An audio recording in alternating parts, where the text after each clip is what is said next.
کہ اللہ مسبب الاسباب ہے، وہ اسباب کا پابند نہیں ہے، وہ اسباب کا محتاج نہیں ہے، اسباب اس کے محتاج ہے۔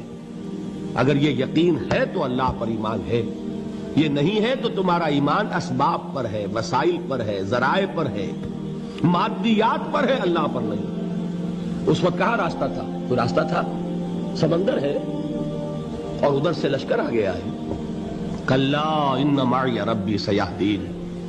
اب دیکھیے ایمان کہہ دینا آسان ہے، ہوا معکم اینما کنتم، جہاں کہیں بھی تم ہوتے ہو اللہ تمہارے ساتھ ہوتا ہے، لیکن اس کا یقین قائم ہو جائے تو زمین و آسمان کا فرق واقع ہو جائے۔ یہی بات ہوئی حضور کے ساتھ۔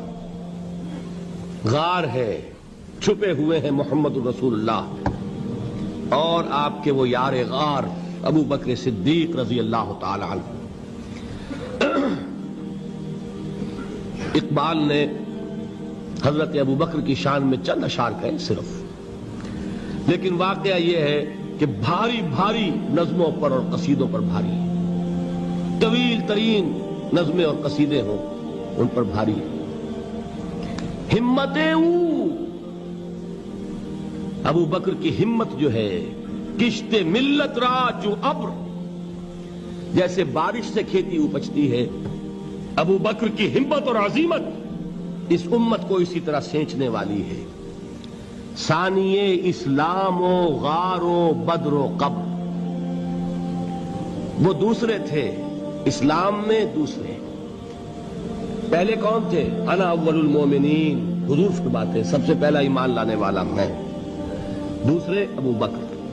ویسے ہمارے ہاں یہ چلتا ہے اختلاف، حضرت علی پہلے ہیں کہ حضرت ابو بکر پہلے ہیں، لیکن اس میں بڑی خوبصورت تطبیق قائم کی ہے علماء نے اور بہت صحیح ہے۔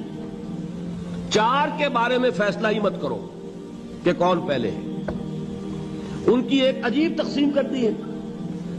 آزاد مردوں میں، بالغ مردوں میں سب سے پہلے ابو بکر، بچوں میں سب سے پہلے علی، خواتین میں سب سے پہلے خدیجہ، اور غلاموں میں سب سے پہلے زید ابن حارثہ۔ بڑی پیاری تقسیم ہے، یہ چاروں ہی پہلے ہیں، ہر ایک کے لیے اولیت ہے۔ اور واقعہ یہ ہے کہ اگر زمانی اعتبار سے تعین ہوگا تو پہلے خدیجۃ الکبریٰ آئیں گی رضی اللہ تعالی عنہ، کسی اور سے بات کرنے کی نوبت بعد میں آ سکتی ہے، پہلے تو اہلیہ محترمہ سے بات ہوئی، آتے ہی پہلی وحی ہوئی ہے، ابھی تبلیغ کا حکم نہیں تھا۔ کس کو بتایا واقعہ؟ ابھی اپنی نبوت کی تبلیغ کا تو حکم ہی نہیں آیا۔ واقعہ کس کا ہے؟ وہ خدیجہ کا ہے۔ جب کہا ہے کہ خشیت علی نفسی، مجھے اپنی جان کا اندیشہ ہے، تو کیا جواب دیا خدیجہ نے رضی اللہ تعالی عنہا؟ وہ صدیقۃ الکبریٰ ہے۔ صدیقات جو ہے خواتین، ان میں چوٹی پر خدیجۃ الکبریٰ ہے رضی اللہ تعالی عنہا، اور صدیق جو مرد ہیں ان میں صدیق اکبر ہے ابو بکر صدیق رضی اللہ تعالی عنہ، لیکن صدیقات میں چوٹی پر۔ جب حضور نے فرمایا خشیت علی نفسی، کیا فرمایا، کیا عرض کیا، کیسے تسلی دی؟ نہیں نہیں، اللہ آپ کو ضائع نہیں کرے گا، آپ غریبوں کے ہمدرد ہیں، آپ مساکین کے تکالیف رفع کرنے والے ہیں، آپ بیواؤں کی سرپرستی کرتے ہیں، آپ مسافروں کی خدمت کرتے ہیں، اللہ آپ کو ضائع نہیں کرے گا۔ یہ یقین ہے اس خاتون کے اندر۔ خیر وہ ایک علیحدہ بات ہو جائے گی۔ میرے دل پر حضرت خدیجہ رضی اللہ تعالیٰ عنہ کی شخصیت کا بڑا گہرا نقش ہے، جو وہ کوئی اور ہی وقت اور موقع ہوا تو بیان ہوگا۔ بہرحال اقبال نے ایک مصرے میں جو چار اولیتیں جمع کر دی ہیں، ہمتیں کشت امت را چو ابر، ثانی اسلام و غار و بدر و قبر۔ اسلام میں حضور کے بعد پہلے کون؟ ابو بکر۔ غار میں حضور کے ساتھ کون؟ ابو بکر۔ بدر کی رات اللہ کا رسول سربسجود، وہ جھاڑ، وہ گھاس پھوس کی جو جھوپڑی بنائی گئی تھی، اور وہاں تلوار ننگی لے کر پہرا دینے والا کون؟ ابو بکر۔ اور اس حجرہ عائشہ میں محمد کے بعد سب سے پہلے دفن ہونے والا کون؟ ابو بکر رضی اللہ تعالی عنہ وصلی اللہ علیہ وسلم۔ وہ جو معاملہ میں سنا رہا تھا غار ثور کا، حضرت ابو بکر بھی حضور کے خیال سے لرز گئے ہیں. آپ کو یاد ہوگا کہ جا کر پہلے تمام جتنے سوراخ تھے انہیں بند کیا ہے. ایک سوراخ رہ گیا تھا جس کو بند کرنے کے لیے کوئی کپڑا نہیں تھا. وہاں اپنی ایڑی رکھی ہے. تب کہا ہے حضور سے تشریف لائیے, اور اپنے زانو پر حضور کو لٹایا ہے. اور وہاں کسی موذی جانور نے کاٹا ہے. حضور کی آنکھ لگ گئی تھی. اس وقت اس بل کے اندر جو بھی بچھو ہے کیا ہے واللہ عالم, اس نے کاٹا ہے. اس کی تکلیف کی وجہ سے ابو بکر کی آنکھوں سے آنسو ٹپک گئے. حضور کے چہرے مبارک پر پڑے ہیں تو حضور جاگے ہیں, معاملہ کیا ہے. ایڑی نہیں ہٹائی وہاں سے, مبادا وہ جانور وہاں سے نکل کر محمد الرسول اللہ کو کوئی گزن پہنچا دے. ابو بکر کی ایڑی ہے, جس طرح چاہے کھا لے, ختم کر دے, جان نکل جائے تب کوئی آنچ آئے, محمد پر تو آئے, لیکن جیتے جی نہیں. وہ ہے ابو بکر. حضور کے خیال سے اس وقت حضور نے پھر اپنا لعاب دہن لگایا ہے, اور اس سے پھر آپ کی تکلیف ختم ہوئی. جیسے خیبر میں حضرت علی کی آنکھ دکھ رہی تھی, اس کو جو شفا حاصل ہوئی ہے وہ بھی حضور کے لعاب دہن سے ہوئی. تو بہرحال اس وقت انہوں نے کہا ہے کہ اے نبی یا رسول اللہ, اگر اس وقت ان میں سے کسی نے غیر ارادی طور پر بھی اپنے قدموں کی طرف جھانک لیا تو پکڑے جائیں گے. کیا جواب تھا اللہ کے رسول کا؟ لا تحزن ان اللہ معنا. اللہ ہمارے ساتھ ہے, کیوں گھبراتے ہو ابو بکر. یہ ہے ایمان باللہ, میرا مالک اللہ, میرا رازق اللہ, میرا محافظ اللہ, میرا مددگار اللہ, میرا پشت پناہ اللہ, میرا دوست اللہ. یہ دوستی ہے اللہ کی جو لب لباب ہے, حاصل ہے ایمان کا. اسی کا نام ولایت ہے. اولیاء اللہ کے سروں پر سینگ نہیں ہوتے. جس کے دل میں ایمان راسخ ہو چکا ہو وہی اللہ کا ولی ہے.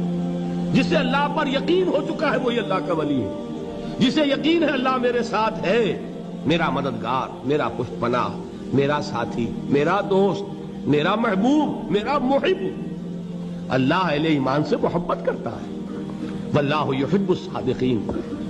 ان اللہ یحب الذین یقاتلون فی سبیلہ صفا کانہم بنیان مرصوص. اللہ محبت کرنے والا, اہل ایمان محبوب, اور اہل ایمان محبت کرنے والے اللہ محبوب. والذین آمنوا اشد حبا للہ. آپ تصور کیجئے جسے یہ رشتہ ایمان یا رشتہ ولایت حاصل ہو جائے, الا ان اولیاء اللہ لا خوف علیہم ولا هم یحزنون. آگاہ ہو جاؤ, اللہ کے دوستوں کے لیے نہ کوئی خوف ہے نہ کوئی حزن ہے.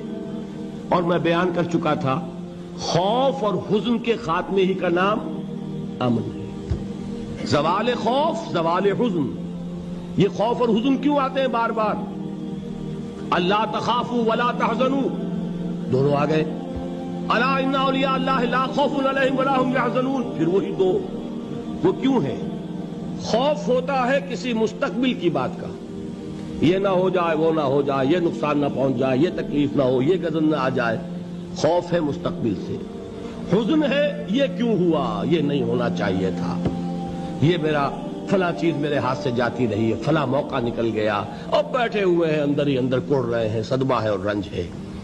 اور جو اللہ پر ایمان رکھتا ہے وہ جانتا ہے ما اصاب من مصیبت فی الارض ولا فی انفسکم الا فی کتاب من قبل ان نبرأها ان ذلک علی اللہ یسیر لکی لا تعصوا علی ما فاتکم ولا تفرحوا بما آتاکم واللہ لا يحب كل مختال فخور.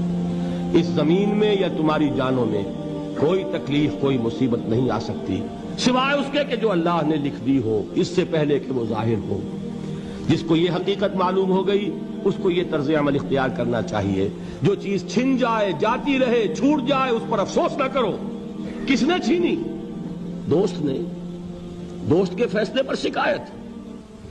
دوستی کو بٹا لگا رہے ہو, سرے تسلیم خم ہے جو مزاج یار میں آئے.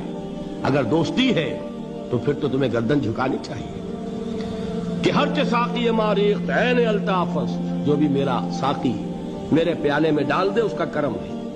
جو اس کی طرف سے آئے اس پر کوئی رنج نہیں, کوئی صدمہ نہیں, کوئی غم نہیں, کوئی شکایت نہیں, کوئی شکوہ نہیں.